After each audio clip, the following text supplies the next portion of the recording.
With the first series done in the season, we played Chicago White Sox and were able to win 1 out of the 3 games. So starting the season off not on a great note, but in this episode we're going to play the next series and we're going to play the Mets. And if you know anything about the Mets, you know that they have tremendous starting pitching, and that's exactly what we encountered in this episode is great starting pitching, and our bats are struggling at this point and trying to get it going, trying to get on the win column, trying not to fall back too far in the league as the White Sox are running away with it. The Tigers are in second place, which last year they finished in last place, so it looks like some of the teams that finished great last year are not doing so well this year.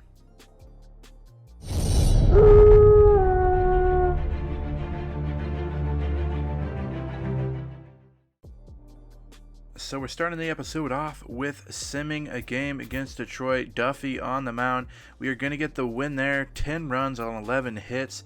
Duffy coming up with a big pitching performance there against the Tigers. Let's go ahead and look at the box scores. Looks like Witt had 2 hits for him, 2 RBI, so he's getting off to a strong start. Hitting .470 on the year so far.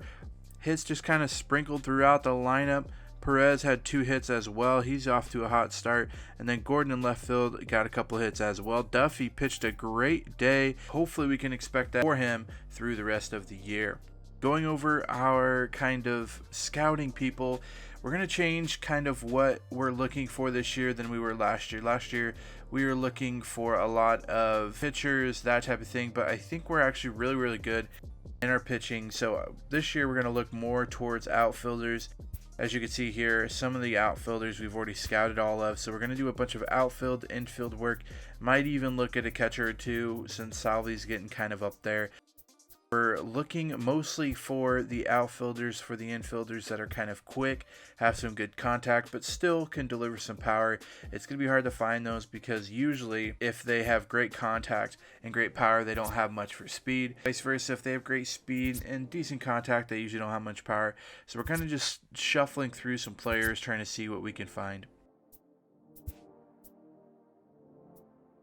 So after the win, we go to 2-2. Detroit 2-2 as well.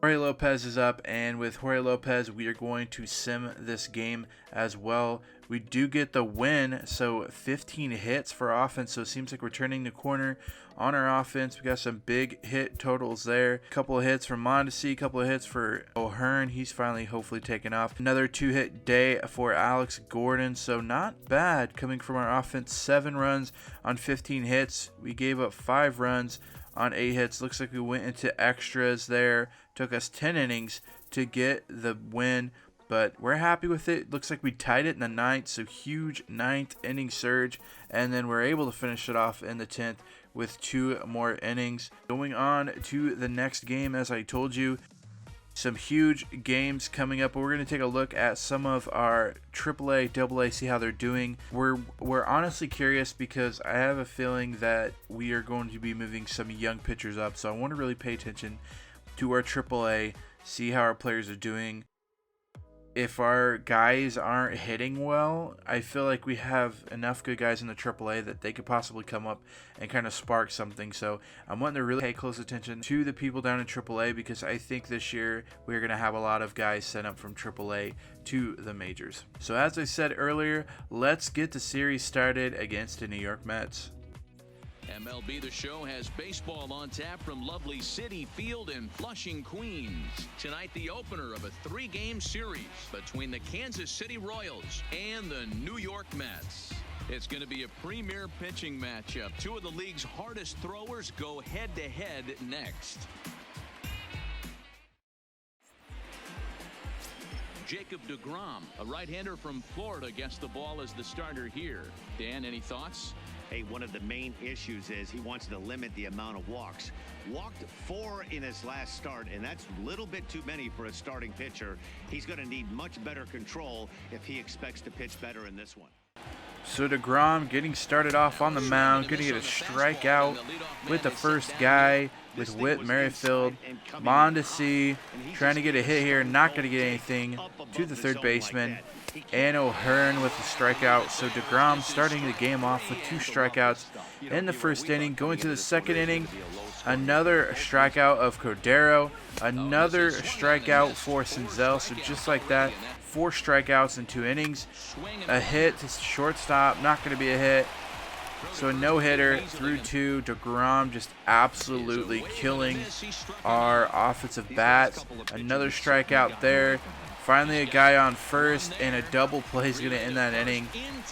So nothing going for the Royals. Coming in the 4th, Witt going to pop it up to first base.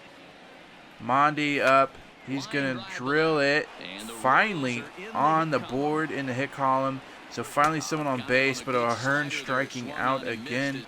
Second strikeout of the game for him. Senzel trying to go deep. Not going to be deep enough, so no runs scored in the 4th. 5th inning, not looking so good as well either. 2 strikeouts there. In the 5th inning, he already has 8 strikeouts in 5. Make that 9 and 5 as Cole strikes out as well. Gerrit Cole pitching pretty well on his side as well, but he gives up a run here in the 5th inning, so down 1-0. Royals trying to get back into the game. Mondi trying to go deep here. Is he going to be deep enough? It is. Clears the fence. Mondi showing how much power he has. Not much, but he's got enough to get it over for the home run. Finally on the board. Tying the game 1-1. Hopefully Mondi can play almost the whole year this year. Last year he had that injury, was out for a couple of months. We're hoping he'd be good all year to play for us. Cole strikes out, so that's 10 for DeGrom. DeGrom absolutely killing us. Tied 1-1. We're going to go ahead, put Ibarra in for Cole. Ibarra is one of the young guys we have that we're really hoping does well. He's looking for something to go here, and an easy ground out to the pitcher, so nothing going in the top of the 12th inning. Bottom of the 12th, still trying to stay in the game. Ibarra is still into pitch. Yes, he is a first baseman. Gets a strike there, a ball there, a ball there. So 3-1 count, 3-2 count. And he gets to strike out a position player, Ibarra, our first baseman, getting a strikeout in the 12th inning. The reason we had to keep him in is because we put him in for the position player, and I didn't have anybody up to go in the bullpen. So my bad, but Ibarra makes it count with a huge strikeout in the 12th, bringing it to the 13th. Safe at third. Going to be Mondi. 1 out, 2-2 count, trying to hit it far enough. Is it deep enough to get the guy home from third? It's Mondi, so it should be deep enough, and it is. So Royals taking a 2-1 lead. Hicks in to save the game in the 13th inning. Let's see if Hicks can get it done. 1-2 count, slider outside's going to do it, and that's going to be the game. So the Royals winning in extra innings against the Mets, 2-1. Field, New York's National League ballpark in Flushing, Queens. Today, it's the second of this 3-game series between the Kansas City Royals and the New York Mets. Starting the game off, Quintana with a walk, a single, and a 2-run home run there to Cano. So just like that, they're on the board, 2-0. We go to the top of the 5th, trying to get something going. Gets over to third on the pass ball. Hopefully we can get him in with no outs. Gonna get a walk there to Dozier. So Dozier with the walk on first. Guy on first and third. No outs. Here comes Brett Phillips, hitting about 273, 0 for 1 on the day, trying to get something going. And he'll get that one down, and that'll be a single for him and an RBI. A bunt is going to get through the middle. So guy on second and third, 1 out, exactly what we wanted. Runners in scoring position. Witt trying to get him in, going to be caught and doubled up at second. Leaning towards third, double play, gets them out of the inning. So only able to score 1 in that inning. Scores 2-1. A single there in the top of the 6th. Mondi trying to get back in the game. Going to try to steal second. Easy steal for Mondi. Hopefully there's more of the steals to come this year. Senzel looking for something over the plate he can drive. He gets that, drives it up the middle. It's going to be stopped. thrown out at first, but gets the RBI in. Mondi from third, so 2-2. And just like that, with a solo home run from Ramos, couple singles, and his score is 3-2. Top of the 7th. Ball down the middle. Going to get a single there.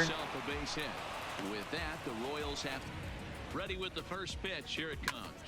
Phillips in again. Going to get another single for Phillips. Turning the corner, 2 for 3 on the day for him. Mondi up, 2 outs, and he's going to strike out with a high fastball. So strikeouts really a problem for the Royals right now. Going to the top of the 9th, trying to get something, chasing the dirt. That's going to be it. And just like that, the Mets win game 2, 3-2. So both games have been very close, and the Mets come away with a win there. Thank you guys so much for watching this episode. If you guys like this episode, make sure you give it a big thumbs up. Also, feel free to hit that red subscribe button. I'm going to try to do a better job of how I commentate these games, and to show you more of my thinking behind them rather than just telling you exactly what you see. So if you guys want to see that, please comment that down below and let me know. Until next time, Slacker out.